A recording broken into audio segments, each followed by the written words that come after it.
So, hi everybody. Welcome to our third microclass of the year. I'm Shaimaa Alian, as you all know me. I was trained as a lawyer. I decided 4 years ago that, I lawyered enough, so let's move on to education. And it was really my children who changed my lens and perspective on life. And I think I'm not the only one here. I grew so much with them. Looking forward to more to come.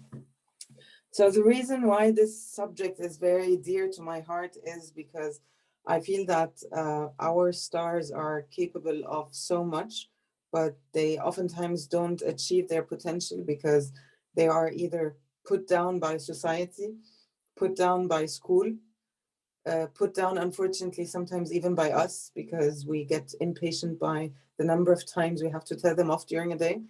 So I gave it a lot of thought, and especially when I was, as I'm now getting my professional education to become a teacher and learning more about motivation and self-efficacy, I decided that this is a topic that I would really like to talk to you about today.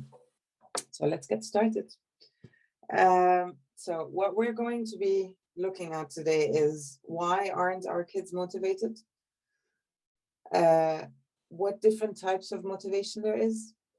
What are self-efficacy beliefs? What does that mean? It's a bit of a technical term. And what strategies can we use to try to motivate our stars at home? And when I'm talking now, I would just like to stress on the fact that I'm talking to you as a mom who knows a little bit about education, but primarily as a mom and how I'm dealing with my own children at home. So the first thing, why aren't our kids motivated? And before I tell you what I think why they aren't motivated, I would like to ask you, what do you think? Why do you think your son or your daughter with a diagnosis, especially those with a diagnosis, why aren't they motivated? And Helen had touched on it about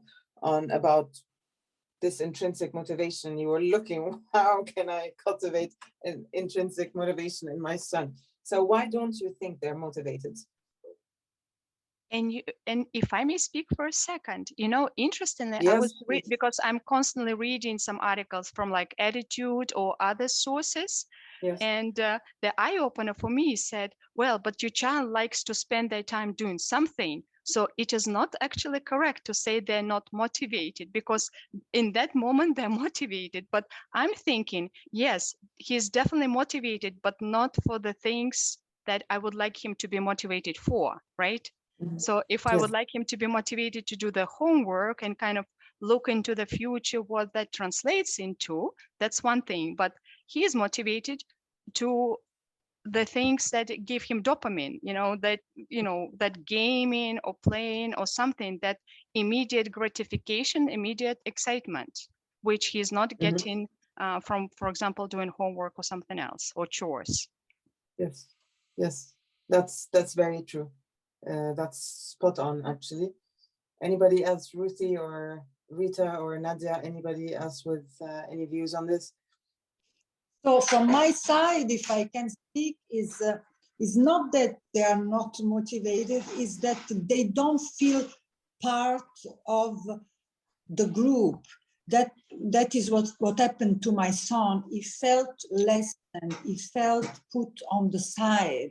So he didn't feel part. So he was motivated, but he didn't know how to express himself, how to blend in with the other kids at that moment when he was experiencing difficulty at the early stage of his life, 5 years old. So in that moment, a child starts to build up the locks, the Goldilocks, to build up his self-confidence, to step, the first steps, we can say, in life, in social life. That is really where they thrive, if they can. If they can't, then you see them very confused. And then the motivations, I don't know where you find them. That's very interesting, actually, Rita, because as we will discuss it later, this is what you're saying, that he doesn't feel the relatedness. And actually, relatedness is one of the elements of something called in education called self-determination theory. And it builds up actually, or it leads into intrinsic motivation. So that's really interesting. So they're not motivated, but why aren't they motivated? So a lot of things we in the slide we've already talked about. It's the inability to delay gratification. They don't have this internal thing that tells them, okay, if I do math, if I practice maths today and tomorrow and the day after, I will be able to do well on the test next week. They don't have that. And the big thing that gives them this instant gratification, as Helen said, is gaming. And this is why they are all drawn to it, because they have a very low tolerance for frustration. So they are not willing to put up with the frustration that academic work brings them. So, and they want the gratification to be immediate, to be instant. They also are receiving too many negative messages at school. And you have to think what that does to their self-efficacy beliefs. If you're always told, if you're put on a bike every morning, you fall off, you are told off for falling off the bike, and at the same time, you are put on the bike again. What are you thinking of yourself? Do you think that you will ever learn how to ride a bike? I don't think so. I think it would be a really frustrating experience. And with a child who feels that they are inadequate, who doesn't understand delayed gratification, who is given negative messages all the time, it really is a downward spiral. They also don't experience success very often, because when their needs aren't catered for, they are put up for failure. So when they don't experience success, how can they be motivated to try again and try again and try again? They often have delays in executive function skills, leading to impulsive behavior, which again feeds into the lack of delayed gratification. It feeds into negative messages, and it feeds into lack of success in a lot of instances. And of course, underlying all of this, lagging skills. I'm not sure if any of you has read the book, The Explosive Child, but it really is about how children with lagging skills are explosive, because, I mean, children do well when they can, and they are born eager to please their parents, because they don't know yet that they're loved unconditionally, and they are always trying to prove that they are, up to their parents' expectations. And if you know that, and then you see a child being so rebellious and belligerent, and you look closer, you'll always find that there are skills that they are lacking. There are gaps in their knowledge. So I had, for instance, a case where my son, he came to me and he said, I don't do math. I'm not good at math. I suck at math. And when we started looking closer, he has huge gaps in his knowledge. And when you have a wall with so many bricks missing, this wall eventually, it will not hold anymore, and it will collapse. And when it collapses, their self-esteem plummets with them. So what you need to do, what can we do to build up this motivation? So, and it's really tricky, because once their motivation is gone, it's really hard to start from scratch and build it up. So what are the different types of motivation? Just to do it very methodically, Nadia and Helen already touched on this. So we have extrinsic motivation and intrinsic motivation. And for those of you who don't know the difference between both, so extrinsic motivation is when you are motivating your child by telling them, well, if you finish your homework, you can get your screen time, or we can go on a trip if you do well in the next report, or if I don't hear any bad messages from your teachers, we're going to go on a trip. All of these things that are coming externally. And believe it or not, I mean, a student who is actually studying for an exam this is an example of extrinsic motivation. This is not intrinsic motivation. This is extrinsic because he's not studying to learn more about math or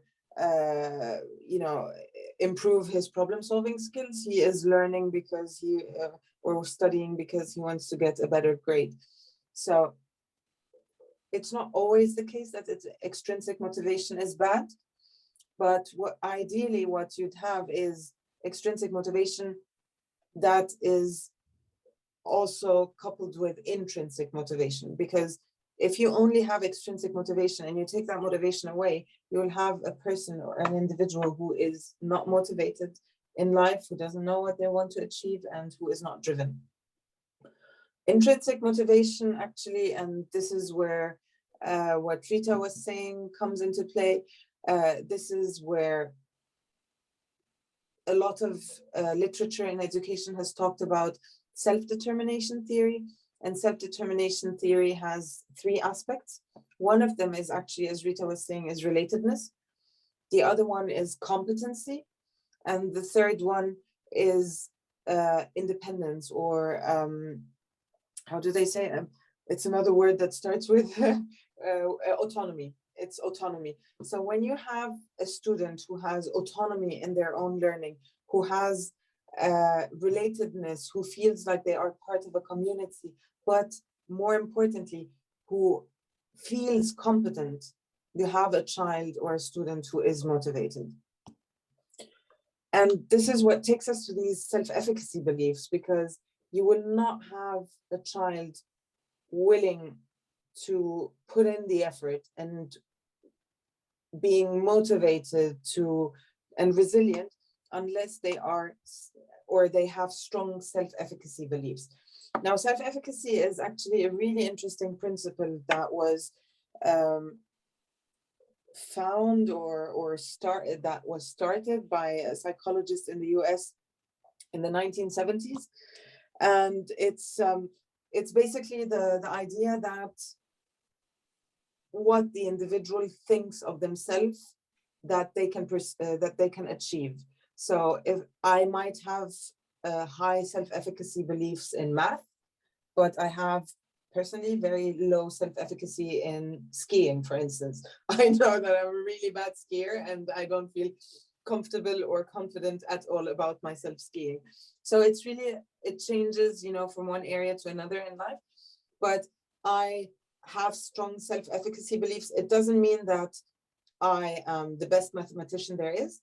It just means that I know that I'm resilient enough and that I am good and that I can put my head down, work, and I will achieve. And this is what it means to have self-efficacy. And self-efficacy comes from 4 sources. The first one is, and to me, I think it's the most important one, it's the performance accomplishments. I believe I'm a good mathematician because I see myself as I perform well in mathematics. I get good grades in mathematics. I have experienced success in mathematics. If you talk to me about chemistry, I have very low self-efficacy beliefs in chemistry. I've always had the worst grades possible in chemistry. I don't like chemistry. I despise chemistry. And yeah, it's because I didn't have the same kind of positive experience and the same kind of achievement experience in chemistry. The second source is called vicarious experience, and vicarious experiences actually brings us also back to relatedness. And this is where, when I'm with my friends, and even if I'm not as good as they are in math, but I can see myself similar to them and I see them achieving and performing well in math, I will feel that I can do that too. So it builds up my own self-efficacy beliefs about myself when I see people around me achieving, which is why also it's really important that when our children are doing any academic work, that when they are grouped with people, it's really important that they are grouped with people that they can relate to. If I put the lowest ability student with the highest performing student in a class and ask them to do math, and then wonder why the low ability student isn't really performing as they should, or more even so, doesn't have very high self-efficacy beliefs, it's because I put him with somebody that they cannot really compare themselves to. So they're not getting anything out of that. And then there is verbal persuasion, and that we use a lot with our children because we talk and talk and talk to them. And to me, this is actually the second most important source of self-efficacy, to build up the self-efficacy beliefs of our kids, is to talk to them, to tell them that we believe in them, to tell them and to convince them that they have every right to believe in themselves. But it's hollow talk if they don't also have accomplishments that they can look back to and feel that they are capable. Exactly. Yeah. I agree, because that's what I was doing with my son. Sorry to interrupt you. No, not at all. Him, look, you can do it. It frustrated him more because he couldn't.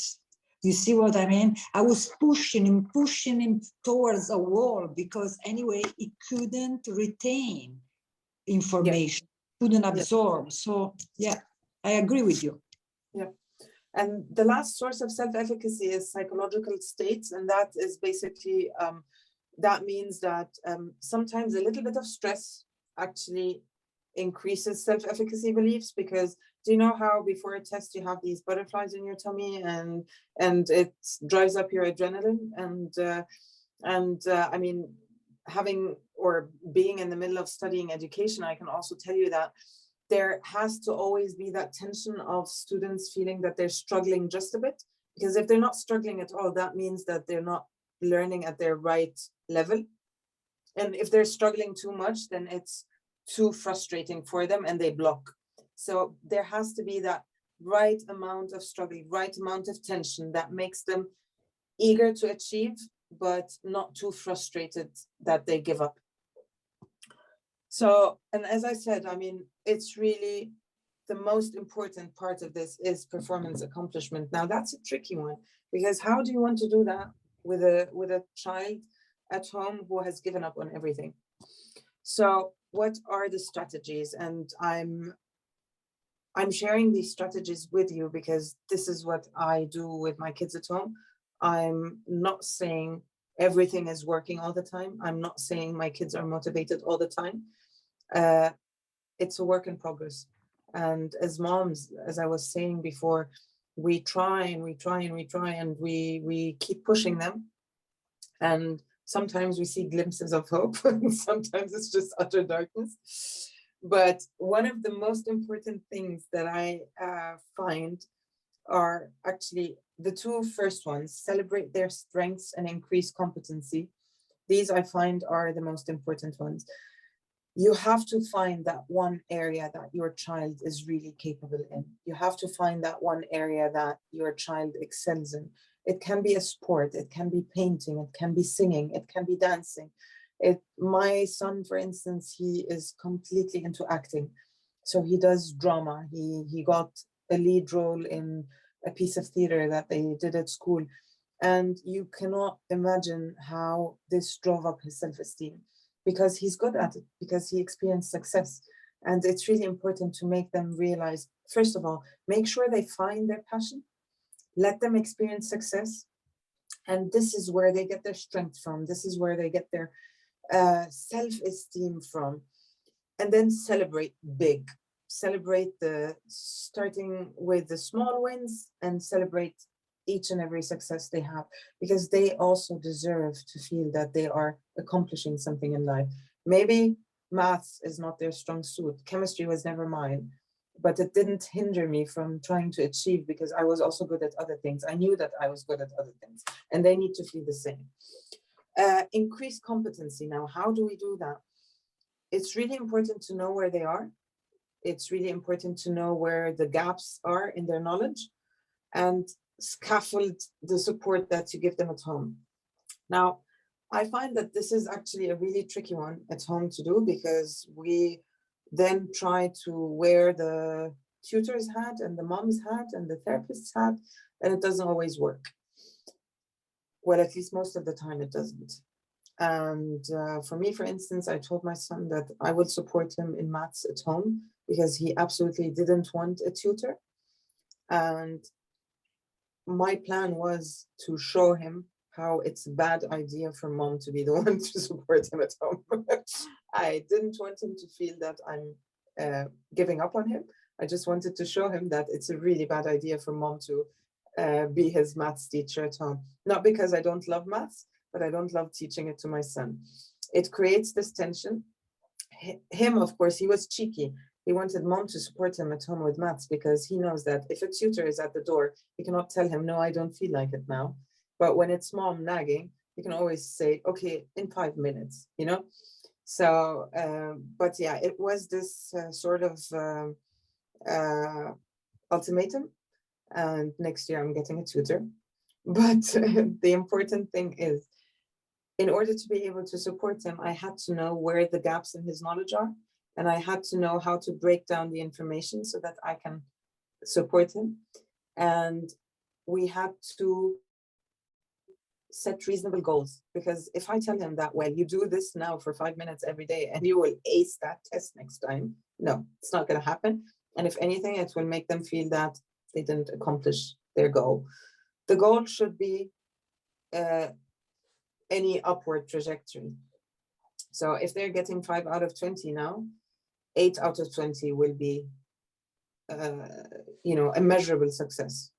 And as long as the trajectory is going upward, it is a success that should be celebrated and that they should feel a sense of accomplishment for.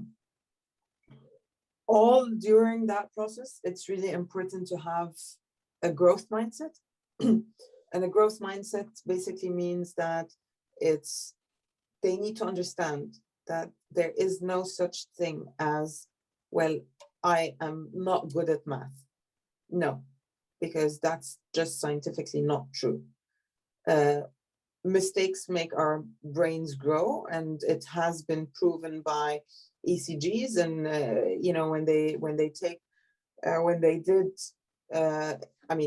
with all the progress that is now there in neurology, they were able to actually measure how neurons are firing up every time a person is making a mistake. Even when they're not realizing that it's a mistake, the neurons are firing. So quite literally, our brain cells are growing when we're making mistakes. And that means that making mistakes is just a way to achieve success in the end. And our children need to understand that we are actually welcoming mistakes because they are learning opportunities.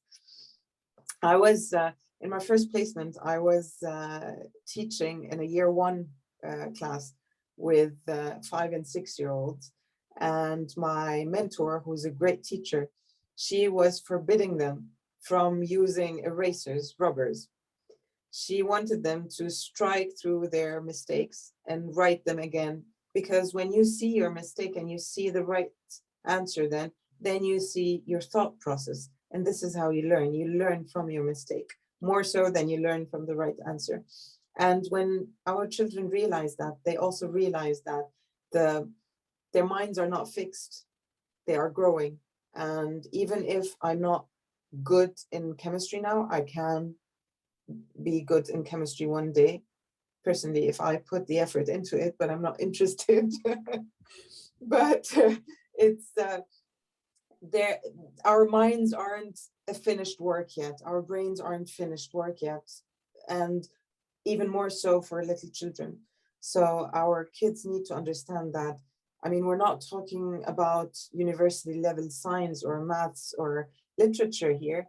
We're talking about primary or middle school level, and they are perfectly, or they should be perfectly capable of achieving and experiencing success. And the last tip I want to give you is get them organized, because I find, at least in my house with an ADHD son, life is a really big chaos. And it's not just a chaos in or around us, it's more importantly a chaos in here. And when this is not organized, we have to use tools outside of this to get ourselves organized. So we have a weekly planner, for instance, that gets filled in every Sunday night for the week to come. We write down everything we have every day, everything that needs to, for instance, every activity that is happening every day, everything that they need to pack for school. So if it's library day, they need to have their books packed for library. If they have a music lesson, if they need to pack their instrument, if they have PE, if they need to pack their PE kit, and then on what day he's doing which homework. Because it's if I look at every day and see, okay, I have here on Monday a little bit of time to do homework, and on Tuesday a little bit of time to do homework, and then again on Saturday, and I just write the homework in, that's not going to help, because they don't have the executive function and the organization and planning skills to help them break down their work so that it's actually done on time. So he needs to write every day which homework he's going to get done, so that by the end of Saturday at the latest, it's all done. And he plans when he does his homework, but also he has a designated space for his homework, so that it's organized, it's not cluttered, it's a space where I'm accessible to him, where I can also control what he's actually doing, because sometimes he gets his homework on the iPad, and he's not doing his homework on the iPad unless I'm watching over his shoulder. So it's also to know what your child is and how old they are and what they're capable of doing. And honestly, this is what I've been doing for him to experience success, because if he doesn't experience success, he's not going to get motivated. And so like a little anecdote, my son absolutely despises mathematics, and he doesn't see the point in studying mathematics, and he feels like he's never going to need it. And I try to tie it in with his interests and what he wants to study later on, and tell him that even for something that is not related to mathematics, maths actually helps us learn how to problem solve. So you will be able to do whatever job that you want to do in life by problem solving, by knowing how to problem solve. So it's really how to tap into their interests and how to try bit by bit to build up this intrinsic motivation. So this is it from me. So if you have any questions, please let me know. Thank you, Shaimaa. That was, I think, very interesting observation. And I think it's a combination of you being, again, mother, and now studying from different perspective and observing other children. It's then you can see that not just about your family, about your own kids, but actually how that works in many other different cases. That's kind of experience where you're always sort of thinking and analyzing, and it's very general kind of attitude, which with very useful tools. And as you said, yes, that's my strategy. It might work, it might not work. Of course, we need to tune into personal case all the time, but I think it's very useful tools. So Thank you. I found it's interesting.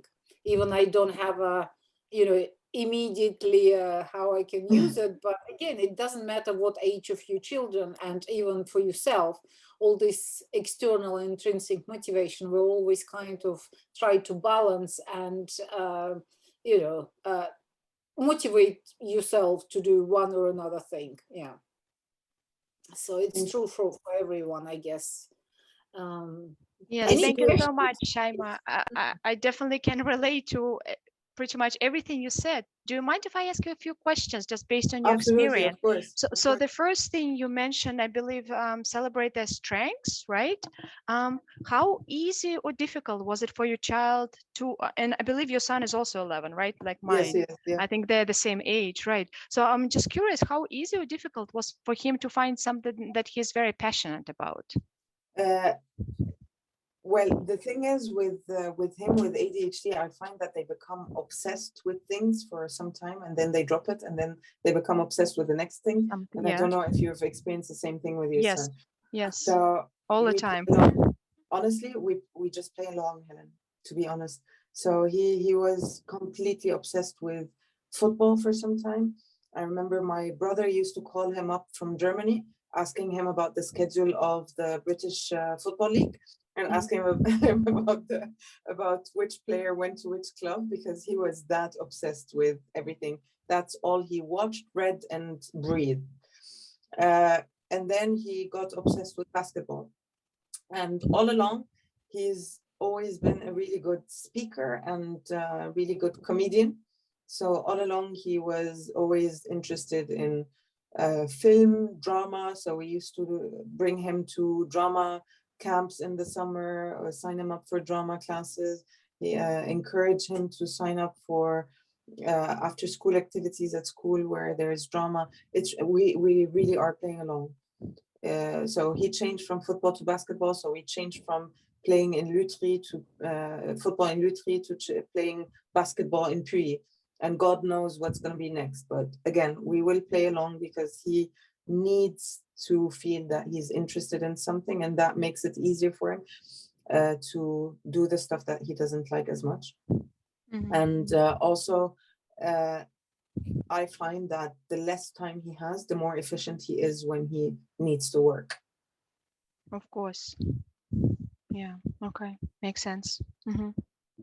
Yeah, and unfortunately for us, because my son, he's also very, I mean, my son, he's very good at sports, but just like you said, the passion comes and then it goes. Yeah. So, and with passion that's gone, you know, he had pretty much had to leave every single sport that he has started. Yeah. So now he has absolutely nothing. And I think I pretty much explored every single opportunity or every single sports school or sports that's available out here and the things that he seems to be interested. And I was reflecting a lot, you know, why does he like particular things and certain things and not other types of sports, or the way in which the sport is performed. And I came to a conclusion that it's pretty much lack of structure or lack of rules or lack of kind of imposed boundaries. Yes. So Yes. for example, you know, he may love going skiing, but not in a group, in a structured school, but just by himself when he can do whatever he wants to do. And of course, this is not something that can be done on a like regular weekly basis. You know, it's not the same as learning the structure of the school, committing to tournaments, being part of the team or of some kind of setting. Okay. I was just going to say, actually, is really important because one of the reasons my son left a lot of sports was that he didn't feel that relatedness to the teams. And language is a barrier because he goes here to the international school and his French isn't really good. So he always managed to speak to everybody in English. So Or he taught them that, English, right? I was hoping that by signing him up in the local football club that he'd pick up some French. No, I think he worked on their English level rather than working on his own French level. But right now he plays basketball in a team where more than one player is from his school. So he knows the kids. He feels more related to them. So he's really thriving in that team. But, you know, I mean, let's not jinx it. I don't know how long it's going to last. And then we'll be jumping on to the next thing. But it's really important to just support them with exploring their interests. But at the same time, I must say that every time he was leaving a sport or leaving a team, we tried to keep pushing for as much as we wanted, as much as we could, because you also don't want them to get the attitude of being a quitter, because later on in life you can't just keep quitting job after job after job. Sometimes they just need to hold their breath and keep going. That's a good point. We didn't make it too easy to change sports. Like his last move, I pushed him to at least, okay, but we'll wait until the end of the year, so that he finishes a season or something. So he has closure. He feels like he finished a chapter or finished something. Okay, that makes sense. Okay, thank you very much. Sure. Yeah, I mean, I feel like I have already tried kind of many of the things I would say on the strategy list, but I haven't been personally, I haven't been so successful because I think it definitely takes a cooperative child, right? Um, I'm Not really, because sometimes my son wasn't really cooperative, and sometimes it's just you exercising your authority as a mother, and sometimes there were a lot of times when there were tears involved, but I knew that by filling in those gaps in his wall of knowledge, that eventually the tears will go away. But he wasn't always very keen on doing maths when he didn't want to, yeah. and sometimes you just have to play your mom card. Yeah, It's then, yeah, and but for especially us, it's not the especially tears. Yeah, it's aggression and violence. So it's just because when you talked about the tutor, I have a very good example whereby a year ago, I, for example, hired a tutor to support German and other subjects for my son. But at some point, and it seems like, when the children are younger, they kind of go along with the plan yeah, that you set up for them, right? But at certain age, if they don't like something, they're like, enough is enough, I don't want it, and I will do everything I can to avoid it. And yeah, so then he just would go for a walk and never come back by the time that the meeting is going to take place, or just lock him in the bedroom and not come out, and the teacher can stand by the door for half of the class, and that's it. yeah, yeah. No, it's not easy, of course. Yeah. It's really then using that extrinsic motivation as well, because as I said, with our children, unfortunately, intrinsic motivation is not always sufficient. You also have to use extrinsic motivation, and I mean, ideally you'd use positive reinforcements where they are rewarded for positive behavior, but sometimes you also have to take away advantages. So means is a big one in our house, and yeah, it's an extrinsic motivation to get back screen time. We have to have finished our work, because if you don't do your responsibilities, you don't get your privileges. It's kind of getting along, I think, with the building sort of habits as well, isn't it? So it's a kind of your motivation, and then it's a becoming sort of a certain routine things, how you do that. This is the whole, again, the new topic and the interesting, the process, but I think it comes side to side to some degree. Yes, So and of course, it's really important to keep building their self-esteem. I remember our psychologist was giving me an advice. She's like, well, try to find at least something, the most minute thing you can find. But if you can praise him, like if this Yeah, is something that's true, positive, and you can praise him, because then you can see that the child just blossoms and wants to do much exactly. more of it for yeah, you. yeah, even Absolutely. sometimes it's very tricky, huh? Exactly. No, but Because when I asked, there was a task actually the psychologist gave to me to ask the teacher to tell me over a 2-week period something positive that the child has done. And there was just like one short little email at the end of the 2 weeks. And I said, well, wasn't there anything else, that possibly he has done? And she's like, no, that was just like one little episode in the 2 weeks that happened. yeah, Well, but the thing is, Helen, I think where the problem is also where the problem also lies is the fact that with our children we also have to praise the effort. They will not always succeed, but the effort Right. has to also be recognized Sure. and seen as a positive. So when you see that he's making an effort, even when he doesn't achieve the desired result, you have to tell him that he should give himself a pat on the back and celebrate that he Yeah. did the effort. No, I absolutely agree with you. And on your, By the way, sorry, according to this last phrase, I studied, I'm a teacher of art, and I studied in Israel. So here I always tell my children that their method in the Canton Vaud of how to give notes for art Mm. is horrible. because in Israel, we learn to give notes only according the efforts they do on the work. And also, sorry, put the TV on.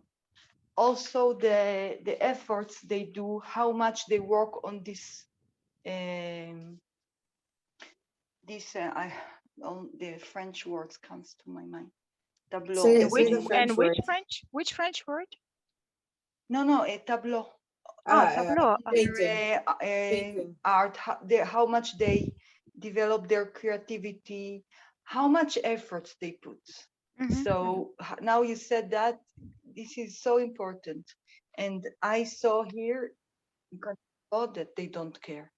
They give notes for, well, in the public school, like only if it's exactly on the line, if they do a couture, Mhm. boarding, I don't Yeah, je comprends. Yeah, but the French took comprends. my English, sorry. So, But I understand in French. so yeah, but not everybody. Thank you. So, no, only with exactly on the line. No, Yeah. that's not creativity. I'm sorry. Yeah, like how precise you are. Exactly You the mean, efforts they put. So to do more works like for history, I mean, not like robots. They study, so they put it on the test. And also, I think there's no notes here in the public for how much you participate in class. That's really bizarre for me. Yeah. For us, it's always the participation is so important in Israel. You cannot be, like that the whole time and have 106 or A in the exam and have A. No, you need to participate. Yeah. As much as you can, of course. Everybody and his issues, but to show the effort. And here in Switzerland, I don't know. It's like robots. That's horrible. I think that's my idea. I think that it's just showing that how the educational system again not adapted to to the children of nowadays. I mean, it should be part of any educational system. I think support the process and participation and effort. But I think in old school that was more sort of, okay, this is result, and we just tick the box and put the marks according results. And nowadays, I think definitely the tendency to support more and more the process and recognize the effort and be sort of exactly, on a positive the process. side. Yeah. Exactly. But the efforts, the motivation, so important, and also to help them to be motivated, not just to teach and to blow it on the paper. Come on. End of the day, result is not as important as a process. You can put the USB in the servo, and that's it. And you put it. Tuck. Yeah, exactly. Yeah. No, it seems that they have to be all achieved. That's so unfair because everyone has a strong area and weak areas. So to have all this competition about being perfect at school, it's just ridiculous. Anyway, Leslie wanted to ask something. Can she ask? Of course. We work here, Leslie and I. Hello. Hi, Leslie. Hello. I would like to know, how do you not convince but persuade a kid that when it makes a mistake, all the process and all the effort that it has done is stop, and a tantrum comes and doesn't want to do more because it's a mistake? So how do you motivate? How it's not about convincing, it's more about that he understands that a mistake is good but how do you motivate a child like that? Yeah, so this is actually a very interesting question because I don't know if you're asking me now as a teacher or as a mother, but both. I think it's a very interesting question because So my daughter, for instance, she was quite the perfectionist, and her life, her world would fall apart when she makes a question, and she would tear up. And then I started introducing the fact that, you know, I'm a silly mama, and I'm the silly mom at home who makes mistakes all the time, who laughs at her mistakes, and who just has fun, you know, because we all make mistakes, and mistakes are actually funny, and they help us learn. And children need to see us also make mistakes and how we deal with our mistakes. And then in the classroom, I actually also tell my students that I make mistakes, and I make mistakes all the time. And it's okay to make mistakes, because that's how we learn. Sometimes they're silly mistakes that we just laugh at and move on. And sometimes they're mistakes where we need to reflect and see what went wrong and how to make it better.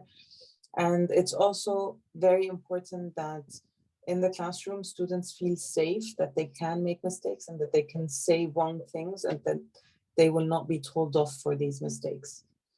So it's really, it's interesting, because I mean, students come to you from backgrounds where sometimes the parents are pushing for perfectionism, and it's really important to let students understand that mistakes are actually really welcome. Does that make sense? It does. Thank you, Shaimaa, for saying that, for pointing it out, because there is really an unrealistic system around here in schools, very unrealistic. Everyone has to be not perfect, but almost achiever. Yeah. The story that they come and tell me when they come at CEC are unbelievable. And I know that while they might a little bit exaggerate, I know what there is behind, because my son had to change schools 4 times in total. So yeah. Thank you for pointing out that. It's very appreciated. Any other question, Leslie, you want to ask Shaimaa? No. No. Okay. Okay. If any more comments or questions, because I think we've got 5 minutes left. Any final remarks? No, maybe just then a kind of final, I don't know, wisdom words from you, Shaimaa, to all of us and our listeners. Yeah, I think, Irina, that there's no magic formula. There's there's no one solution that fits all, and we keep trying and changing strategies, and you know, sometimes it works, sometimes it doesn't. What is really important along the way is that our children they have a good feeling about themselves. They feel that they are valued for who they are. They are confident. We build up their confidence, and we make sure that they don't lose their confidence along the way, because in a school system where they are constantly told off, it's really easy to for them to lose or stop believing in themselves. So it's really important that for them to know that we believe in them, and for them hopefully to one day also believe that they can achieve almost anything they can put their heads into. So yeah, that's it from my end.